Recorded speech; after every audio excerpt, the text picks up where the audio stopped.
Hey everyone, it's Mackenzie from Tuckaway Pines. Today I am up in the main kitchen and I am going to be canning some venison stew. I figured I'd take some of this deer meat that we have in the freezer and can it up and put it on the shelf. And I thought I'd bring you guys along just to kind of show you what I do here.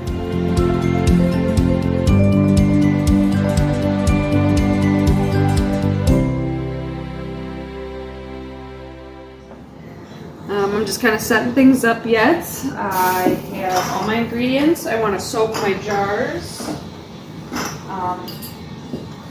I just soak them in hot soapy water. I really don't scrub them. I put them away clean, but at least I like to, rinse them and get them all warmed up. That way, when I put them in the canner and fill them, they don't get shocked and I don't have any breakage. So I'll put some of the jars in the hot water.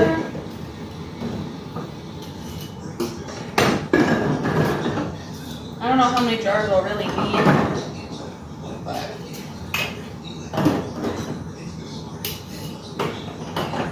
that should be a good start.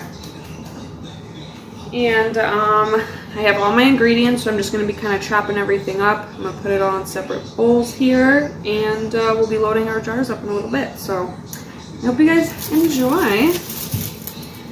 I have, what I'm going to be using today for venison stew is I have onions, garlic, some carrots.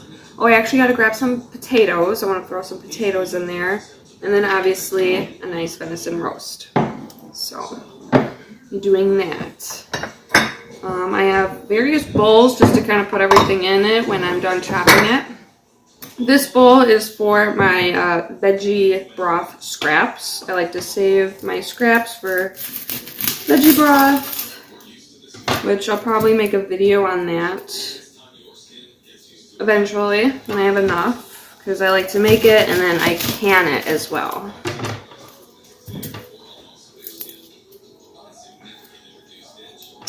So yeah, I just figured I'd do this today. I've been meaning to do it for a little while, and now that I have some time. Yeah, alrighty. That's all for the broth. And then I'm just going to be slicing my onions kind of coarsely, nothing special. Just for all that nice flavor.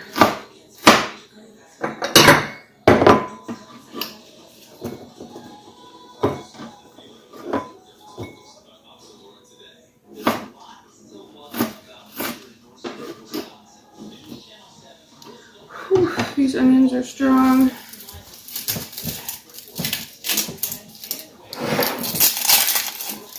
And this one's kind of rotten. That one I'm going to put into the compost, actually. I'll get a separate bowl for that.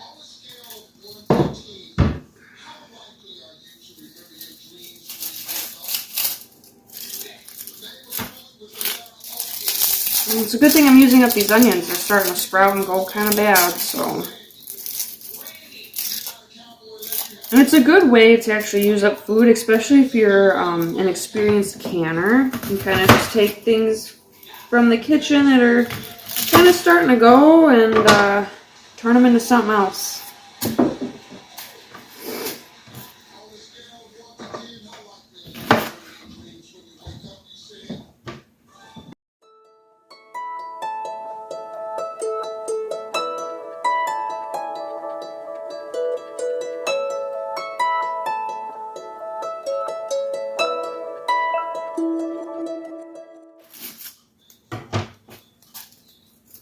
This should actually be a good amount of onions for everything, because the roast here isn't that big, so I shouldn't get like an abundance of jars, but it's definitely good to use it up.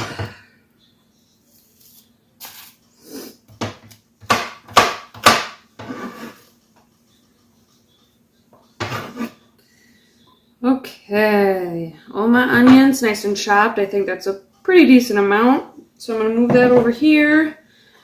And then I'm actually going to clean up a little bit, kind of give my eyes a break here. They're starting to water really badly. And we'll move on to the carrots. Just cut up a bunch of carrots. So, okay, grab my potatoes. Now I'm going to start chopping up my carrots. Well, actually, before I get too far ahead, I want to get a pot of water going.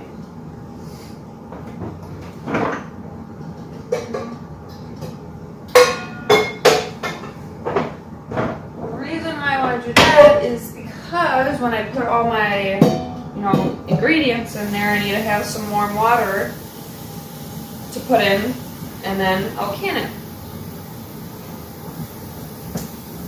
Should have remembered to do this sooner. And I have my can already warming up, so that's going. And like I said, if you are an experienced canner, this is relatively easy. Once you get all your ingredients together, you just throw it in a jar, water, put your lid on it, pop it in the canner, obviously for the specified time and pressure, which I'll get into more detail about that when we get to that step. And for this, I'm just going to be cutting just little chunks, kind of coarsely. You want all the vegetables in there. And this is going to be such a convenience meal for the family. You can just go into the pantry, pull off this, already made soup off the shelf, and just warm it up. And it's ready to go. No fuss. And it really tastes very good. I usually don't add any seasonings, maybe a little salt, but honestly, once it goes through the pressure canner and it really cooks and all those flavors kind of mend together, it's all you really need.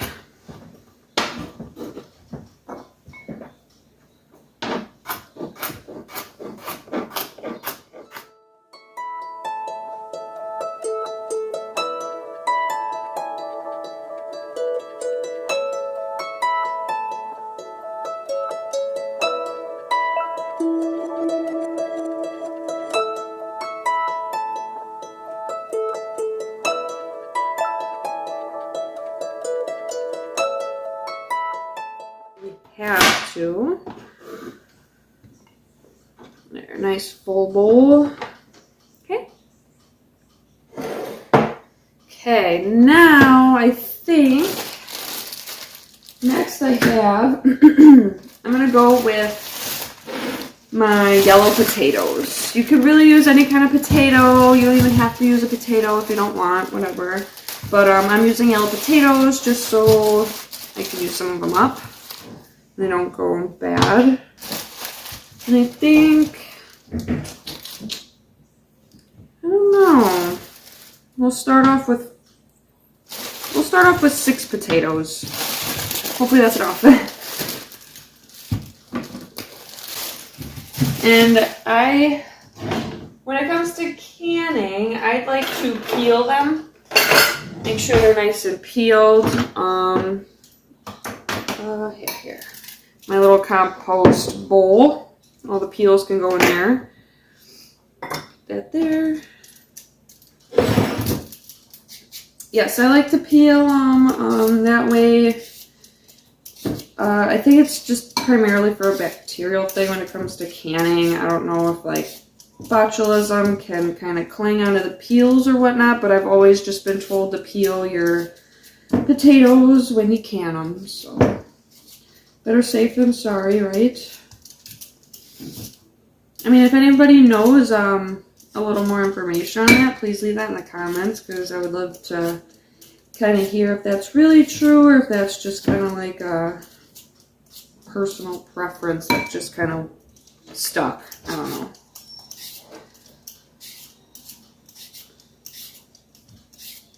So I'm going to just peel these up, and then I'll chop them into little cubes as best as I can.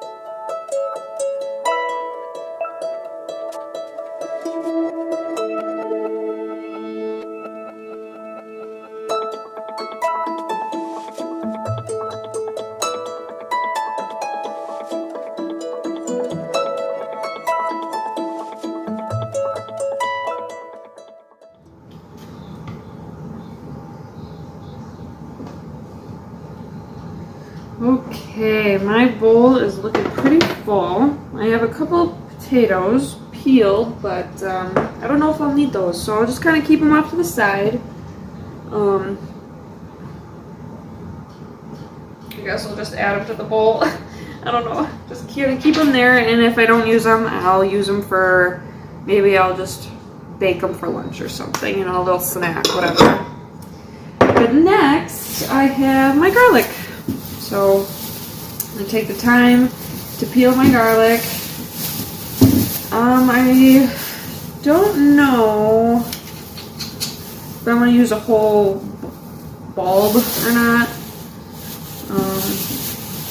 We'll see here. But I do know is I like to keep the paper skins for my vegetable broth as well. That's really good flavor. And oh, there goes the potato. It's okay, my counter's pretty much clean. Not worried about it.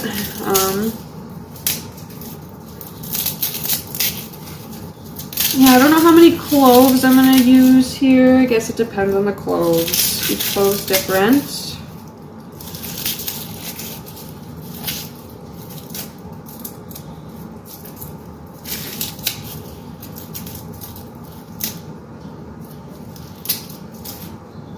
Three,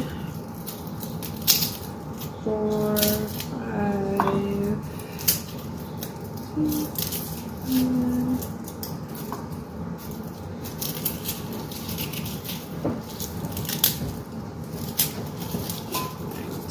10.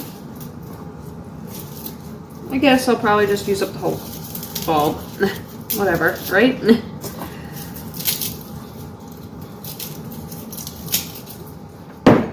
Now the fun part, to peel the garlic.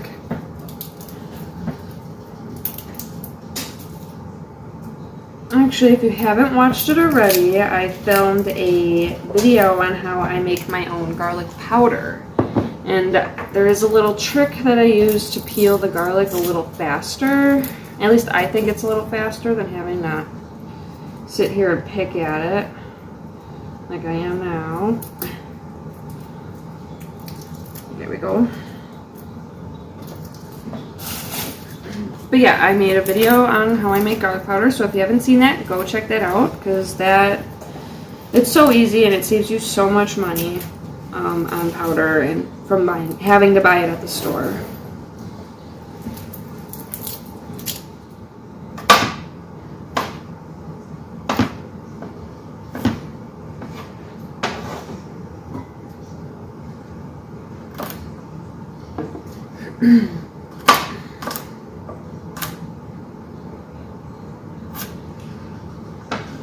Alrighty, so I finished peeling my garlic, and then I just went ahead and chopped all the ends off, and then just kind of coarsely chopped them into little like chunks, you know, not really a mince, just kind of, yeah, just chunks.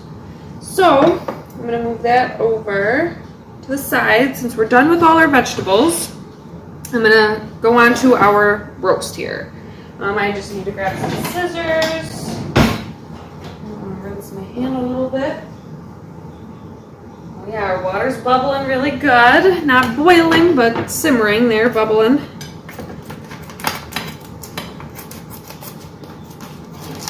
Okay, now for the roast. Okay. Nice big roast. This was actually from the deer that Cory got this year.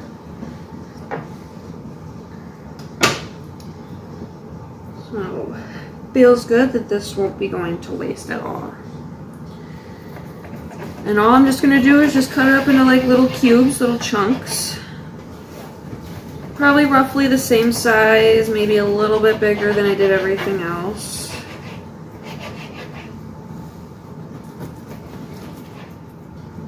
And you could do this with anything. It doesn't have to be venison, of course. You know, you could use a chuck roast or cube steak.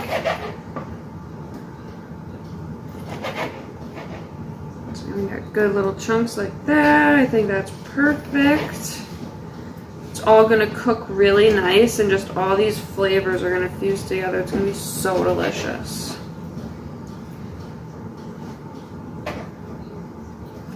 And I've done this with like any part of the deer. Like if you were to use like, you know, a deer or any kind of game, it doesn't have to be like the best cut or anything like that. Like if you kind of have meat that you would typically use for ground, you can throw that in a jar and it'll can up really nicely. It'll taste amazing and it'll be really tender. It won't be like chewy or, you know, tough or anything like that. It'll be really, really nice. And especially if you were to just do strictly just the meat, like just jar up meat, which you can do, that would be really delicious over like some mashed potatoes or some rice or something like that. It's almost kind of like a gravy in a way.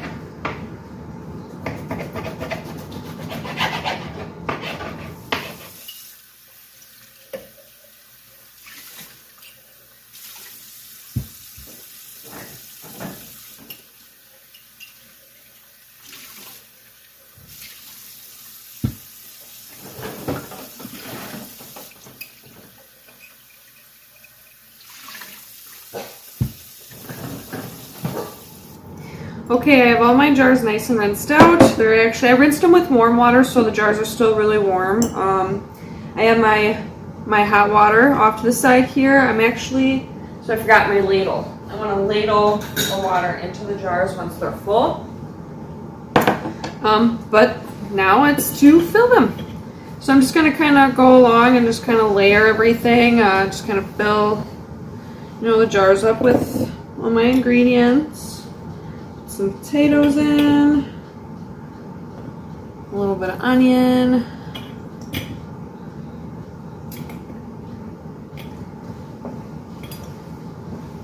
throw some meat in there, of course. Gotta have meat.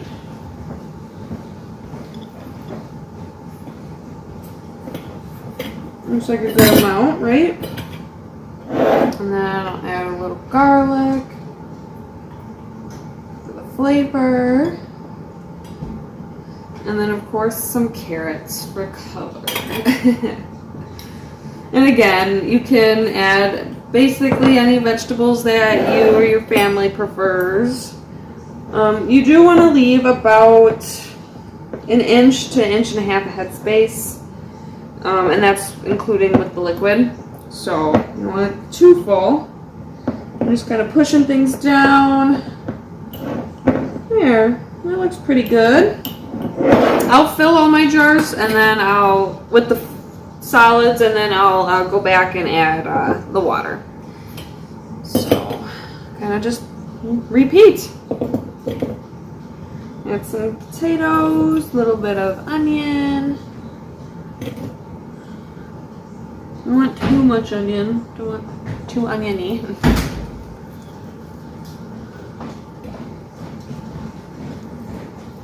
Good amount of meat, garlic, carrot.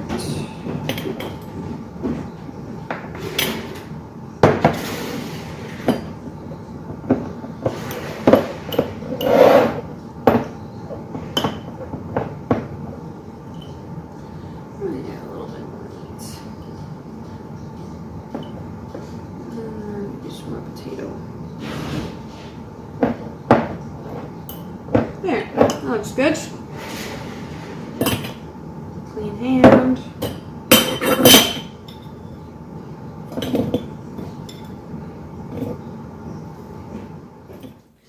Okay, I think I'm on my last jar. I have enough meat probably for one more jar of soup. So I'm gonna just kind of do what I can here. Looks like I cut up a little bit too much onion, but that's okay. You can always use that if I'm going to fry them up and cook them, because I've been kind of grabbing everything with the same hand. But yeah, all this meat can just go in here.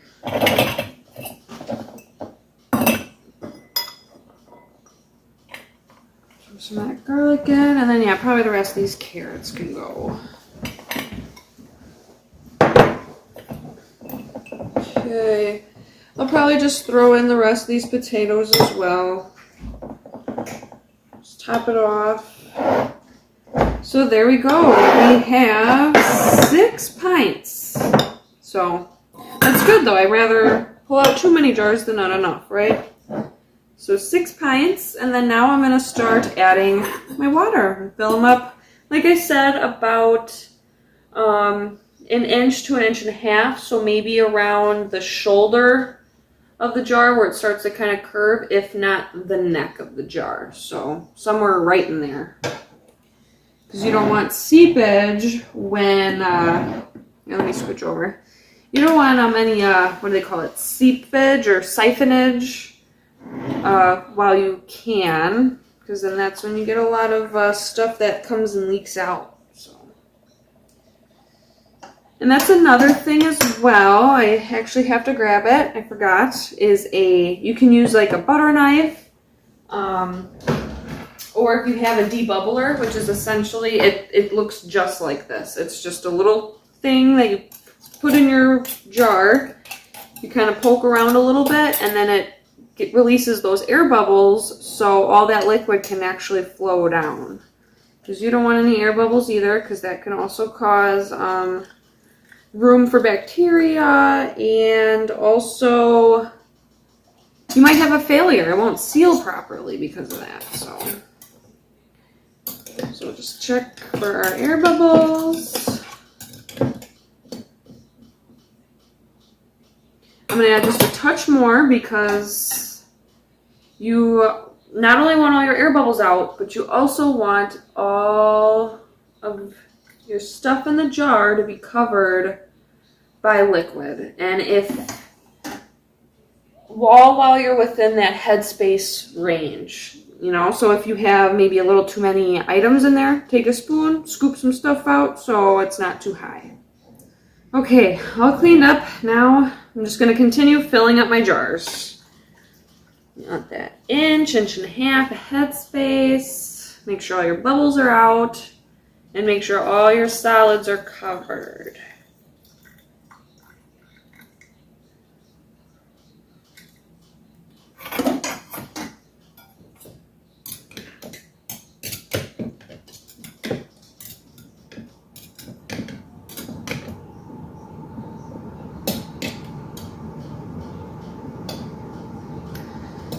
Pretty good.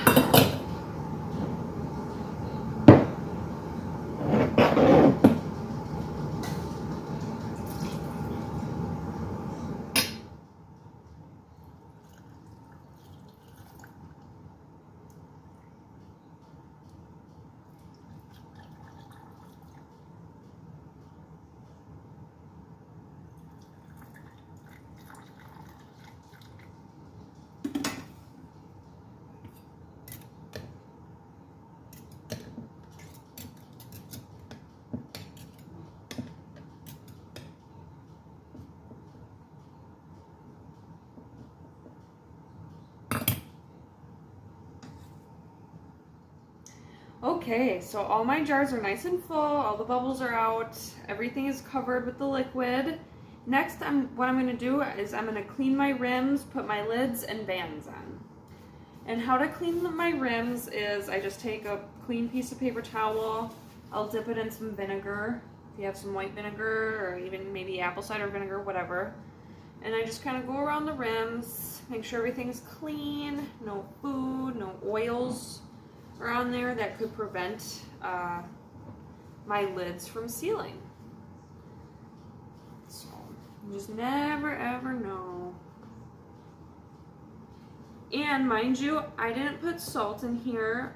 You are more than welcome to if you feel like you have to add some seasonings or salt, what have you. I don't. I think once it goes through the canner, all the flavors blend perfectly to where I don't need to add salt. And also another reason I don't salt or season my little jarred soups like this is because someone in the family might not like it the way I season it. So they can always add seasonings when they go to, warm it up themselves, make it how they like it. So, because actually, funny little story, I was making a potato soup once, to can, and I accidentally made it a little too spicy, and so now all the jars it's a spicy potato soup instead of just regular potato soup, but it's kind of, you know, you have to have that palate for it, so, which I don't.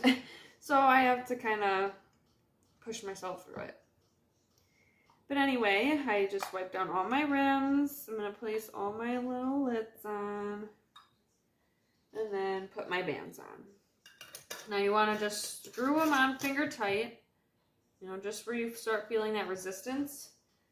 You don't want to crank it because when it's in the canner, it's trying to create a vacuum, you know, vacuum seal your jars. So you want to allow any air that's inside the jar to escape.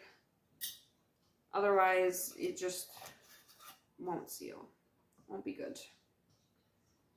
So I usually just kind of go and then I back off a little.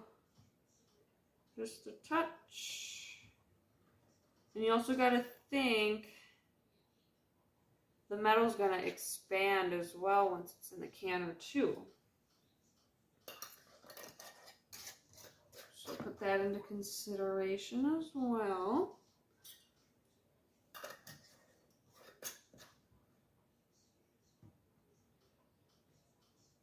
All right, perfect. Now it's time to put it all in the canner. Okay, all my jars are loaded in here.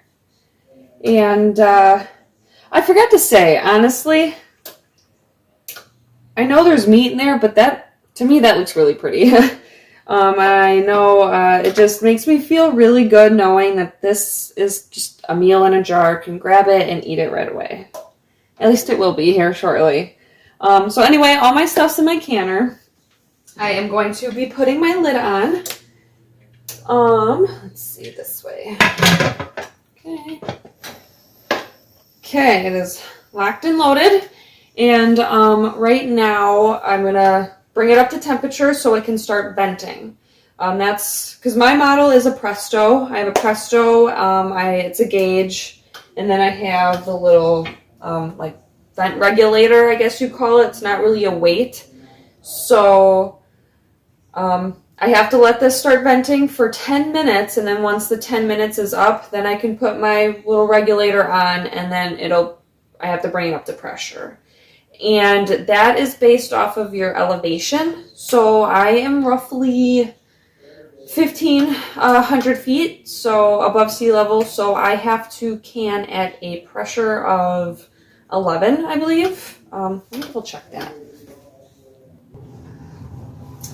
Yes, so I was right. So with a dial gauge, it'll be at 11 pounds of pressure. So that's what I have to look forward to. And since these are pints, I'm going to be canning it for an hour and 15 minutes. So it'll be a while, but it'll definitely be worth it. So stay tuned, guys. As you can see, the canner is starting to vent, and I have my timer set for 10 minutes. So once that goes off, I will put my regulator on, and we will begin climbing up to pressure. I did want to take a second and say that if you don't feel very comfortable canning or don't really know much about canning, go look on YouTube. Go look up Carolyn Thomas from Homesteading Family. That's who I learned how to can from. She is really amazing. She knows what she's doing. She presents the information very well, very clearly.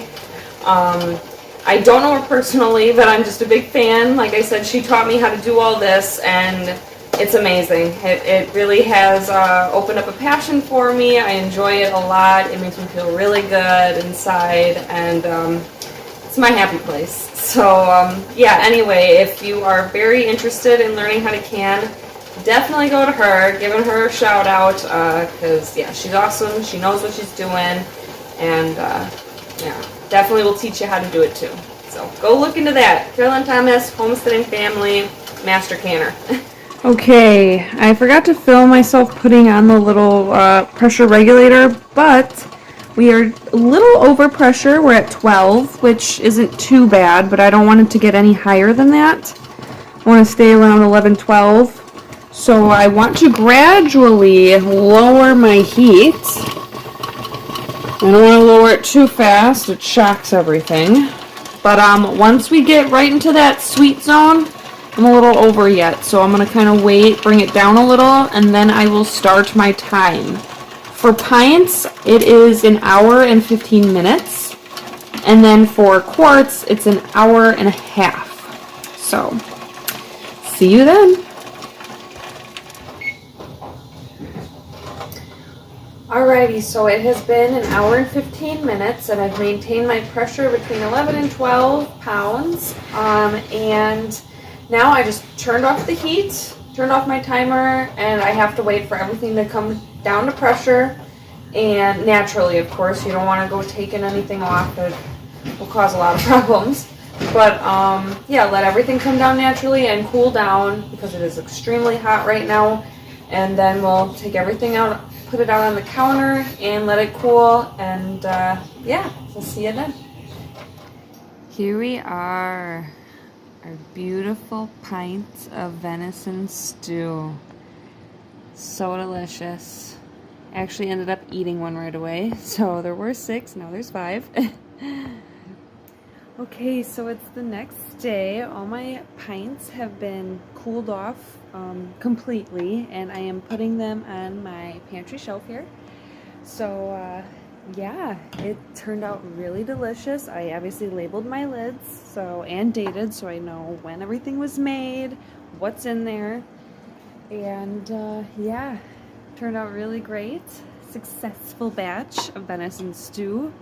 I hope everyone enjoyed, and I hope everyone really considers not only getting into canning, but making like convenience meals. That way, you know, if you're in a pinch, forgot to defrost something, or really bad storm or something, you have meals just quickly you can grab for your family and you don't have to worry about it. So really think about that stuff, and yeah, I hope you guys really enjoyed. Please like, comment, and subscribe so you don't miss out on any other fun little projects I do here in the homestead. Guys, have a great night. Bye.